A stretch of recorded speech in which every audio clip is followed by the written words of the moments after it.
Bonjour à toutes et à tous. Je suis heureux en ce jour de vous parler d'un nouveau sujet. Il s'agit des signes visibles qui montrent la fin de la gestion de ce monde par Satan et ses adeptes. Vous avez sûrement entendu parler dans votre entourage de la fin du monde et vous vous êtes posé de nombreuses questions sur ce sujet. Vous n'avez pas eu tort de vous exercer les méninges afin de découvrir la vérité. En effet, la fin du monde est mentionnée dans la Bible sous différents termes.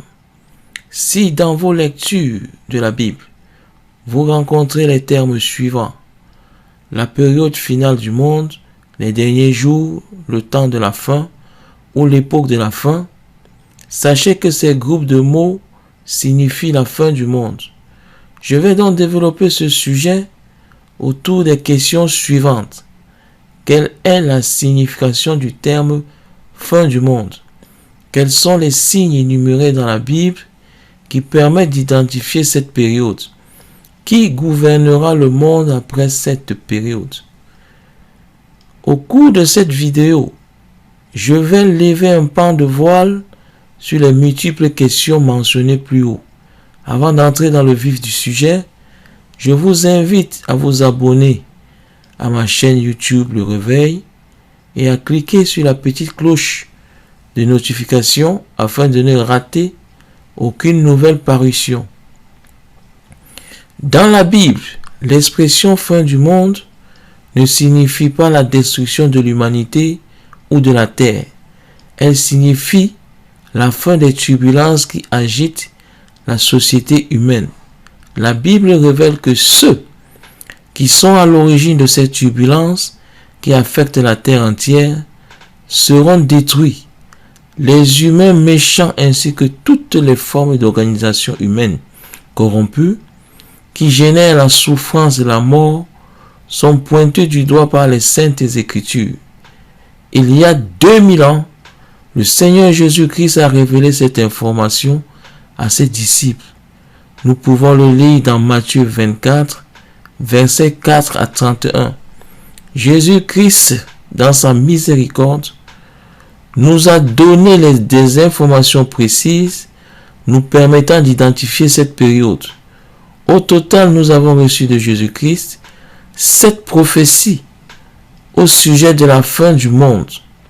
Première prophétie: nation s'élèvera contre nation. Vous pouvez le lire dans Matthieu 24, verset 7. Depuis le déclenchement de la Première Guerre mondiale jusqu'à nos jours, le monde n'a plus jamais connu de paix. La terre est parsemée de conflits armés, destructeurs et meurtriers. Les faits nous révèlent que la Première Guerre mondiale a coûté la vie à 8 500 000 soldats, tandis que la Seconde Guerre mondiale a détruit la vie de 35 à 60 millions de soldats et de civils. Nous devons également mettre à l'actif de ces deux guerres mondiales des milliers d'handicapés, de traumatisés, de blessés graves, d'orphelins, de veuves et de veufs, de familles détruites, des sans-abri, des maisons et des infrastructures détruites, etc. Bref, le tableau est très sombre. Malheureusement, le carnage ne s'est pas arrêté. Depuis la fin de la Deuxième Guerre mondiale jusqu'en 2010, le monde a connu 246 conflits armés dans 151 endroits à travers le monde. Actuellement, nous avons au Moyen-Orient le conflit syrien qui a déjà fait des milliers de morts et de déplacés. On ne saurait oublier le conflit irakien, israélo-palestinien et j'en passe. Deuxième prophétie de Jésus-Christ, il y aura des disettes. Nous pouvons le lire dans Matthieu 24, verset 7. La famine ou disette se définit comme le manque presque total de ressources alimentaires dans un pays, une région, aboutissant à la mort ou à la souffrance de la population. De nos jours, plusieurs régions dans le monde souffrent de ce fléau. D'après les Nations Unies, une personne sur 7 se couche le ventre vide. Et selon le journal anglais The Guardian, au moins 30 millions de personnes meurent de faim chaque année à travers le monde à cause de la faim. De nos jours, la famine dans le monde a plusieurs causes. Nous pouvons citer entre autres la généralisation de la pénurie d'eau, la hausse des températures, encore appelée réchauffement climatique, la disparition des terres arables, la croissance rapide de la population, l'invasion des insectes, les guerres, les averses de grêle destructrices. Troisième prophétie reçue de Jésus-Christ est la suivante: il y aura des tremblements de terre. Nous pouvons le lire dans Luc 21, verset 11. Depuis plusieurs années, le nombre de séismes augmente dans le monde. Ces tremblements de terre causent de nombreuses destructions matérielles et des victimes humaines. Au fait, qu'est-ce qu'un tremblement de terre? Un tremblement de terre est une secousse qui se produit à la surface de la terre et qui est causée par un déplacement de la croûte terrestre. Après un tremblement de terre, nous observons certains effets tels que les glissements de terrain, les éboulements, les fissures à la surface de la terre, la rupture des surplombs rocheux. On peut également être témoin d'un tarissement d'une source d'eau et de l'apparition d'une nouvelle. Nous pouvons lire dans le rapport sur les catastrophes dans le monde paru en 2010 que les séismes sont les plus meurtriers des phénomènes naturels depuis plusieurs années. Ainsi, on a recensé entre autres de 1970 à 2001 en moyenne 19 catastrophes sismiques qui ont fait, tenez-vous bien, 19 541 morts. De 2002 à 2012, la moyenne des séismes est passée à 28 et celle des morts à 67 954 morts. Quatrième prophétie reçue de Jésus-Christ: dans un lieu après l'autre des pestes. Nous pouvons le lire dans Luc 21, verset 11. L'humanité mène une lutte farouche contre les épidémies qui sévissent un peu partout dans le monde. Malgré les progrès phénoménaux de la médecine, les décès se comptent par dizaines de milliers chaque année. À l'heure actuelle, le coronavirus sème la terreur dans de nombreux États. En moins de 12 mois d'existence, cette pandémie a fait plus de 700 000 victimes, toutes nationalités confondues. Malheureusement, elle n'est pas la seule à sévir. En effet, elle compte une multitude de collègues de service, à l'instar du paludisme, du sida, de l'Ebola, du cancer, des maladies cardiovasculaires, des infections à hantavirus, encore appelées le STRAS. Ces maladies se propagent rapidement et facilement d'un pays à un autre et d'un continent à un autre grâce à l'augmentation de la population et aux voyages internationaux et intercontinentaux.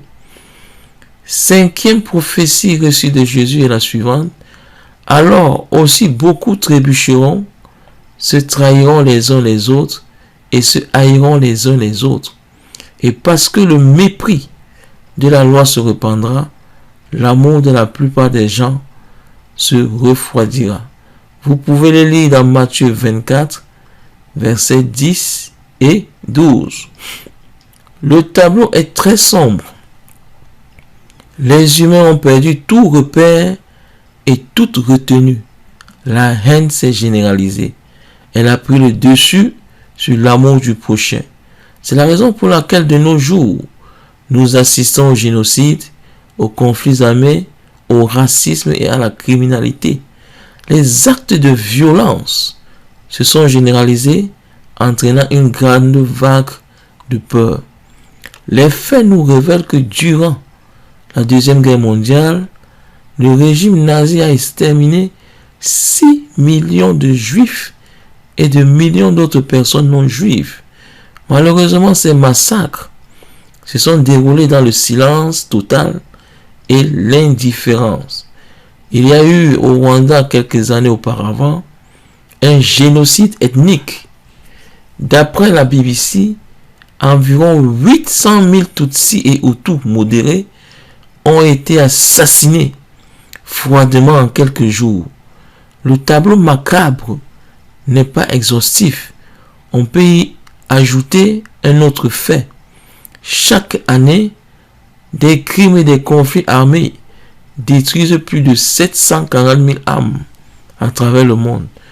Tous ces faits très bien montrent que la 5e prophétie se déroule sous nos yeux. 6e prophétie. Car les gens seront égoïstes, amis de l'argent, vantards, orgueilleux, blasphémateurs, désobéissants à leurs parents, ingrats, infidèles, sans affection, sans esprit d'entente, calomniateurs, sans maîtrise de soi, cruels, sans amour du bien. Nous pouvons lire cette prophétie dans 2 Timothée 3, versets 2 et 3. Chaque année, les hommes et les femmes font la une des journaux pour des cas de détournement de fonds publics ou de corruption. D'autres personnes sont victimes de vols, d'escroqueries, d'abus financiers de tout genre. Malheureusement, tous ces faits font désormais partie de notre quotidien. Ils nous montrent à quel point l'égoïsme, la cruauté et l'absence de l'amour du prochain créent des souffrances et des troubles sociaux. Ainsi, selon le Centre américain d'épidémiologie, chaque année, plus de 500 000 personnes âgées seraient maltraitées ou délaissées. On pense également, dans le monde, environ 275 millions d'enfants seraient victimes de violences domestiques. Tous ces événements vécus correspondent à ce que la 6e prophétie de Jésus Christ a annoncé. La 7e prophétie est la suivante. Et cette bonne nouvelle du royaume sera prêchée sur toute la terre, en témoignage pour toutes les nations. Et alors viendra la fin. Vous pouvez le lire dans Matthieu 24, verset 14. La Bible nous révèle que durant la période finale du monde, la parole de Dieu sera prêchée sur toute la terre. Des milliers de prédicateurs, de pasteurs, d'évangélistes à plein temps vont parcourir nos villes et nos campagnes afin de nous annoncer la bonne nouvelle du royaume. Comme c'est merveilleux. Une fois cette œuvre mondiale de prédication achevée, le royaume de Jéhovah ayant pour roi le Seigneur Jésus-Christ se mettra en action sur terre afin de détruire les hommes méchants et leur soutien, à savoir les démons. Vous pouvez le lire dans Somme 37, versets 9 à 11. Cette destruction se déroulera lors de la grande tribulation qui s'achèvera par la guerre d'Armageddon. Nous pouvons consulter cette information dans Matthieu 24, versets 21, 22 et dans Révélation 16, versets 14 et 16.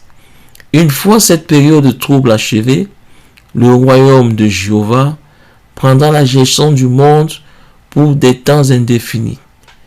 Le Seigneur Jésus a été choisi par Jéhovah pour gérer le royaume pendant 1000 ans. Je vous invite à consulter Révélation 20, verset 4, pour vous informer à ce sujet. Je vous remercie infiniment pour le temps consenti pour l'écoute de cette vidéo. Avant de nous quitter, je vous invite à prier avec moi. Père très saint, Éternel des armées, Dieu tout-puissant, tu es un Dieu vivant, un Dieu de puissance. Tu es le roi des rois, le Seigneur des seigneurs. Ton amour est fidèle et éternel. Merci Père de nous avoir créés. Merci Éternel des armées de prendre soin de nous. Merci Papa Jéhovah d'avoir mis autour de nous une haie de protection afin que nous ne puissions pas être dévorés par l'ennemi qui rôde infiniment. Père des armées, nous sommes faibles, nous sommes imparfaits.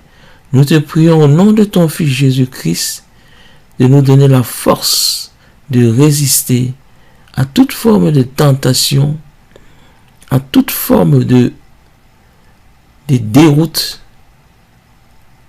qui n'était agréable. Père très saint, donne-nous l'intelligence, la puissance de dire non à l'égoïsme, de dire non à la maltraitance des aînés, de dire non au détournement de fonds publics, de dire non au vol, de dire non aux participations dans les guerres civiles, de dire non au racisme. Oui, Père, toi seul as un pouvoir infini et tu es capable de transformer nos vies. C'est la raison pour laquelle, au nom de ton Fils Jésus-Christ, nous nous adressons à toi sincèrement, car nous savons que tu peux transformer tout ce qui est de mauvais dans nous en choses positives. Au nom de ton Fils Jésus-Christ, Amen.